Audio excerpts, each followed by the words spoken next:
Welcome to ఎస్4 media. భారతదేశంలో ఒకప్పుడు వెలిగిన కింగ్ ఫిషర్ ఎయిర్లైన్స్ దివాలా తీయడానికి ఆ సమయంలో దేశ ఆర్థిక మంత్రి పదవిలో ఉన్న ప్రణబ్ ముఖర్జీ కారణమని కింగ్ ఫిషర్ యజమాని విజయ్ మాల్యా షాకింగ్ వ్యాఖ్యలు చేశారు. భారతదేశంలో బ్యాంకులకు 9,000 కోట్లకు పైగా అప్పులు ఎగవేత చేసి మనీ లాండరింగ్ ఆరోపణలతో దేశం విడిచి పారిపోయిన వ్యాపారవేత్త విజయ్ మాల్యా తాజాగా ఒక పాడ్కాస్ట్ ఇంటర్వ్యూలో పాల్గొన్నాడు. రాజ్ షమాని అనే ఇన్ఫ్లుయెన్సర్ తో 4 గంటల పాటు పాడ్కాస్ట్ ఇంటర్వ్యూలో విజయ్ మాల్యా తనపై ఉన్న కేసులు, కింగ్ ఫిషర్ ఎయిర్లైన్స్ పతనం, భారత్ విడిచి వెళ్లడం వంటి అంశాలపై మాట్లాడాడు.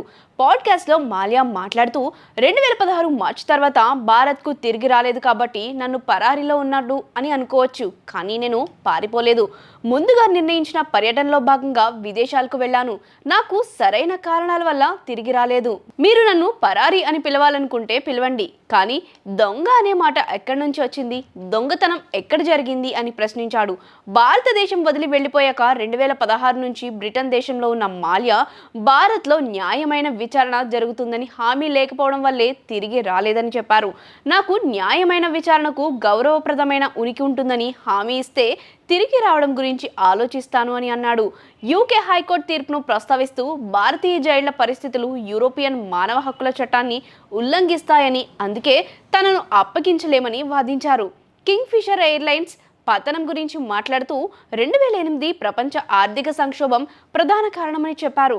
లెమాన్ బ్రదర్స్ సంక్షోభం గురించి తెలుసు కదా, అది భారతదేశంలోనూ ప్రభావం చూపింది. అన్ని రంగాలు దెబ్బతిన్నాయి, డబ్బు ప్రవాహం ఆగిపోయింది, రూపాయి విలువ పడిపోయింది అని వివరించారు. అప్పటి ఆర్థిక మంత్రి ప్రణబ్ ముఖర్జీని కలిశాను.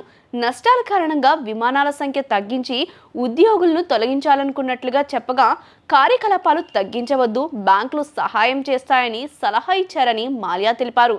మాల్యా కేసులో న్యాయపరమైన సమస్యలు కొనసాగుతున్నాయి. ఈ ఏడాది ఏప్రిల్ లండన్ హైకోర్టులో 11,101 కోట్ల రుణం సంబంధించి మాల్యా అప్పీల్ కోల్పోయారు. ఫిబ్రవరిలో కర్ణాటక హైకోర్టులో బ్యాంకులో 6,200 కోట్లకు బదులు 14,000 కోట్లు రాబట్టాయని వాదించారు. కోర్టు బ్యాంకులకు నోటీసులు జారీ చేసింది. 2012లో కింగ్ ఫిషర్ కార్యకలాపాలు నిలిచినప్పటికీ భారత అధికారులు మాల్యాను విచారణ కోసం తీసుకొచ్చే ప్రయత్నాలు కొనసాగిస్తూ ఉన్నారు.